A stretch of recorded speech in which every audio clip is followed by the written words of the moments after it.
अस्सलामु अलैकुम वरहमतुल्लाहि वबरकातुहू। दोस्तों, बहुत ही अहम और ख़ास वीडियो लेकर मैं आपके सामने हाजिर हुआ हूँ, जो कि जमात शशम की साइंस की किताब से 8वां सबक रेशों से कपड़ों तक।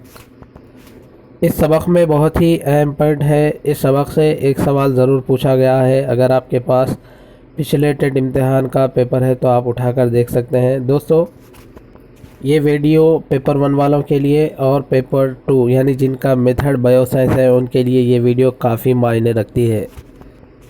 दोस्तों, काफ़ी दोस्तों ने ये मैसेज किया है कि एक साथ 2 या 3 लेसन्स को या फिर लेसन्स के अहम पॉइंट एक ही वीडियो में बतलाए जाएं। मैं आपको बता दूं कि हमारा मकसद सबक पढ़ना नहीं है, बल्कि जो अहम पॉइंट्स निकल कर आते हैं। अगर आपके पास बुक्स है तो यकीन जानिए आपके लिए ये वीडियो काफ़ी मायने रखती है। पहले आप इस वीडियो को देखें, उसके बाद सबक पढ़ें। आप आसानी के साथ सबक को भी समझ जाएंगे और जो अहम पॉइंट सबक से निकल कर आते हैं उसको भी समझ जाएंगे। तो दोस्तों, अगर हम एक ही वीडियो में एक से ज़ायद या फिर समझिए 2 से ज़ायद अगर असबाक को इस वीडियो में जोड़ लेते हैं तो वीडियो काफ़ी तवील हो जाएगी। वीडियो काफ़ी तवील होने के सबब हो सकता है उसमें से 2 या 4 पॉइंट्स हमें छोड़ना भी पड़े। इसलिए हमारी कोशिश ये है कि हर सबक से जो अहम पॉइंट्स निकल कर आते हैं वो आप तक वीडियो के ज़रिए पहुंचाया जाए। दोस्तों, हम आपके कमेंट्स का दिल से एहतराम करते हैं। इंशाअल्लाह अगर कोई ऐसा सबक जिससे बहुत ही मुख्तसर पॉइंट निकल कर आते हैं तो इंशाल्लाह वहाँ पर एक नहीं बल्कि 2 या फिर 2 से ज़्यादा असबाक की भी वीडियो या फिर अहम पॉइंट्स की वीडियो बनाई जाएगी। तो दोस्तों, चलिए वीडियो शुरू करते हैं। पहला पॉइंट आपके सामने ये रहा, बुक बैंडिंग में इस किस्म के कपड़ों को इस्तेमाल किया जाता है। दोस्तों, पहले ये समझे कि सबक का नाम ही हमने जाना कि रेशों से कपड़ों तक।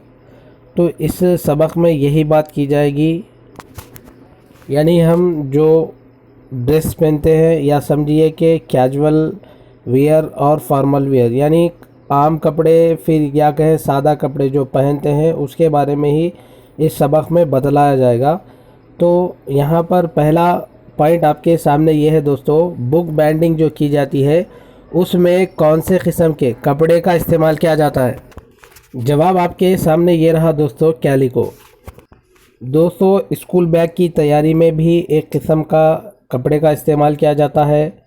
कपड़े ना सिर्फ पहनने के लिए इस्तेमाल किए जाते हैं बल्कि जो झंडे होते हैं, बैनर्स होते हैं, जूते, पर्दे, किताबों की बैंडिंग वगैरह में भी कपड़ों का इस्तेमाल किया जाता है। तो दोस्तों, यहाँ पर सवाल ये था कि बुक बैंडिंग में इस किस्म के कपड़े को इस्तेमाल किया जाता है। तो दोस्तों, कैलिको जो कपड़ा है यानी कपड़े की एक किस्म है, इस कपड़े का बुक बैंडिंग में इस्तेमाल किया जाता है। तो चलिए अगले पॉइंट्स की जानिब हम बढ़ते हैं।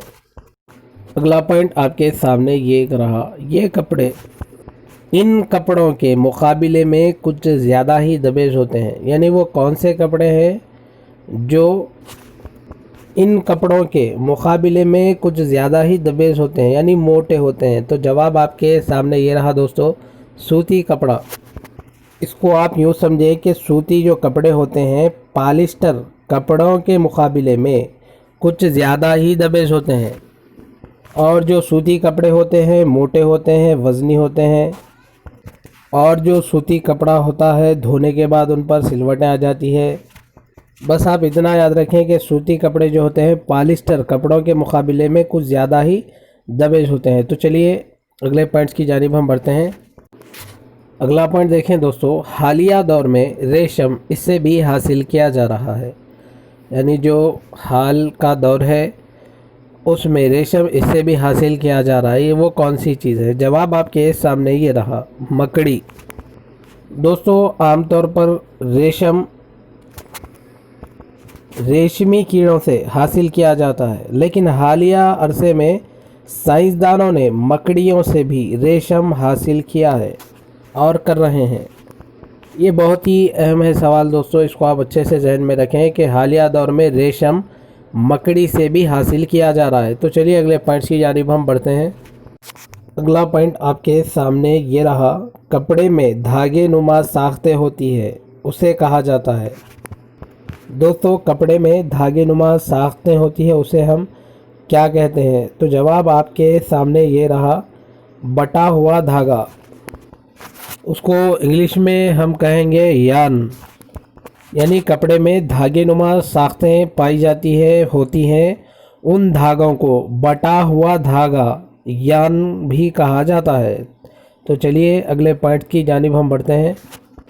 अगला पॉइंट आपके सामने ये रहा, यही पतले बटे रेशे कहलाते हैं, या फिर यही पतले बटे हुए रेशे कहलाते हैं।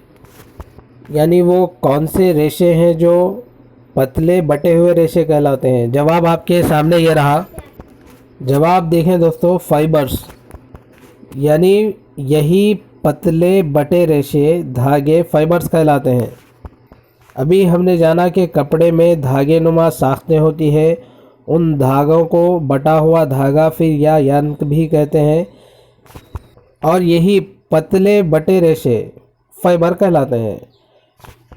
और हर एक कपड़ा फैब्रिक्स से बटा यानी यार्न धागों से बना होता है। अगर आप कोई सूती कपड़ा लें तो आप देख सकेंगे कि वो सूती कपड़ा यार्न से बना होगा, जो कि सूती फैब्रिक से हासिल किया हुआ होता है। तो चलिए अगले पॉइंट्स की जानिब हम बढ़ते हैं। अगला पॉइंट आपके सामने ये रहा, थैलियाँ ब्रश और ब्लैंकेट बनाने के लिए इस्तेमाल किया जाता है। यानी थैलियों को बनाने के लिए ब्रश को बना और ब्लैंकेट को बनाने के लिए किस चीज़ का इस्तेमाल किया जाता है? जवाब आपके सामने ये रहा दोस्तों। जवाब देखें दोस्तों, कॉयर। क्योंकि कॉयर रेशे दबेज और लंबा होता है, इसलिए इससे थैलियाँ ब्रश और ब्लैंकेट बनाने के लिए कॉयर रेशे का इस्तेमाल किया जाता है। तो चलिए दोस्तों अगले पॉइंट की जानिब हम बढ़ते हैं। अगला पॉइंट आपके सामने ये रहा दोस्तों, तिब्बती बैल के बाल ये बनाने में मुफीद है। यानी जो तिब्बती बैल होते हैं उनके बाल ये बनाने में मुफीद होते हैं। तो जवाब आपके सामने ये रहा दोस्तों, गरम कपड़े, मैट्स, थैलियाँ। यानी तिब्बती बैल के बाल गरम कपड़े, मैट्स, थैलियाँ बनाने में मुफीद होता है। और आप ये भी याद रखें दोस्तों कि क़दीम ज़मानों में लोग दरख्त के पत्तों और जानवरों के चमड़ों को कपड़ों की तरह इस्तेमाल करते थे। कपड़े धागों से भी बनाए जाते थे। जंग के दौरान लोहे के जैकेट पहना करते थे। ऐसे लिबास आप तारीख़ी म्यूज़ियम में या फिर टेलीविज़न पर देख सकते हैं, या फिर देखा भी होगा। तो चलिए अगले पॉइंट्स की जानिब हम बढ़ते हैं। अगला पॉइंट आपके सामने ये रहा, जब रुई उसके बीजों से अलग की जाती है तब उसे कहा जाता है। दोस्तों जब रुई के फल पुख्ता होकर फट जाते हैं तो हम देखते हैं कि सफ़ेद रंग के रुई के बटे हुए रेशे बाहर निकल आते हैं। रुई आमतौर पर हाथ के ज़रिए ही चुनी जाती है। तो अब यहाँ पर सवाल ये है कि जब रुई उसके बीजों से अलग की जाती है तो उसे क्या कहते हैं? जवाब आपके सामने ये रहा दोस्तों, उसको हम कहेंगे गेनिंग। उर्दू में कहेंगे रुई के बिनोले निकालना।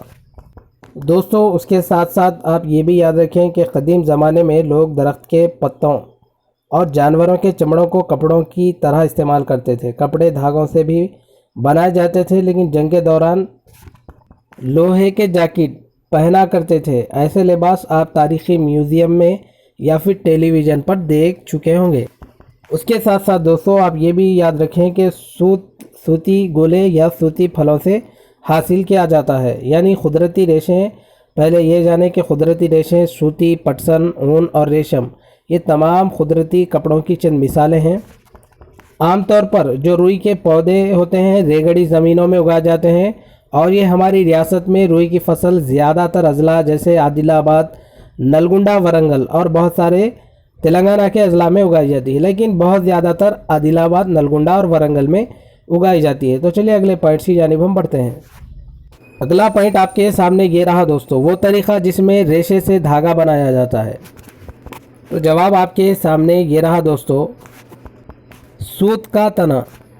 इसको इस तरीके से समझे दोस्तों, रुई का जो फल होता है आप भी इसको ले सकते हैं, आप इसको प्रैक्टिकल करके देख सकते हैं कि आप रुई का फल लें यानी कॉटन बॉल, उससे रुई के जो बनवले होते हैं वो निकालें, और जो इन बिनोलों से लपटी हुई जो रुई होती है अंगूठों और जो इशारे की उंगली होती है उसकी मदद से इसको मुसलसल बल देने पर बटा हुआ धागा तैयार होता है। तो दोस्तों, रेशे से बने धागे को मजबूत बनाना हो तो कदीम दौर में तिकली का इस्तेमाल किया जाता था। तिकली के अलावा चरखे का भी इस्तेमाल किया जाता था। अब यहाँ पर सवाल ये था कि वो तरीक़ा जिसमें रेशे से धागा बनाया जाता है उसको हम सूत का तना कहते हैं। तो चलिए अगले पॉइंट्स की जानिब हम बढ़ते हैं। अगला पॉइंट आपके सामने ये रहा, वाटरप्रूफ कपड़े बनाने के तरीक़े को ईजाद किया। यानी जो वाटरप्रूफ कपड़े हैं उस कपड़े बनाने के तरीक़े को किसने ईजाद किया? जवाब आपके सामने ये रहा दोस्तों। जवाब आपके सामने ये रहा दोस्तों, चार्ल्स मास्नोटाइस स्कॉटलैंड का एक कीमियाईदान था, यानी साइंसदान था, जिसने 1823 ईस्वी में वाटरप्रूफ कपड़े बनाने का तरीक़ा ईजाद किया।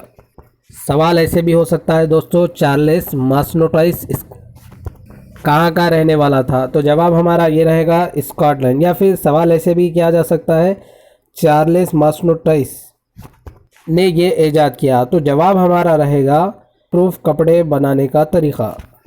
उसके साथ साथ दोस्तों आप ये भी अच्छे से जहन में रखें, क्योंकि किताब में इसका जिक्र किया गया है कि नलगुंडा ज़िले में रुई की काश्त बड़े पैमाने पर की जाती है। पिछले पॉइंट में हमने जाना था कि ज़िला आदिलाबाद, नलगुंडा, वरंगल, तेलंगाना के ज़िला में रुई ज़्यादा तौर पर उगाई जाती है। अब यहाँ पर किताब में खुसूसन इस ज़िले का जिक्र किया गया है कि नलगुंडा ज़िला में रुई काश्त बड़े पैमाने पर की जाती है। रुई के खेतों में रुई के पके फल चुनने के लिए बच्चे बतौर मज़दूर का काम करते हैं। और उसके साथ दोस्तों आप ये भी याद रखें कि आज़ादी की जद्दोजहद के दौरान महात्मा गांधी ने लोगों को खादी के कपड़े पहनने की तरगीब दी थी। यानी महात्मा गांधी यानी बाबा कौम ने लोगों को खादी के कपड़े पहनने की तरगीब दी थी।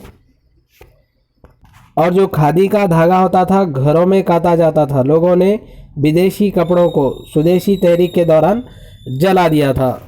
तो चलिए दोस्तों अगले पॉइंट्स की जानिब हम बढ़ते हैं।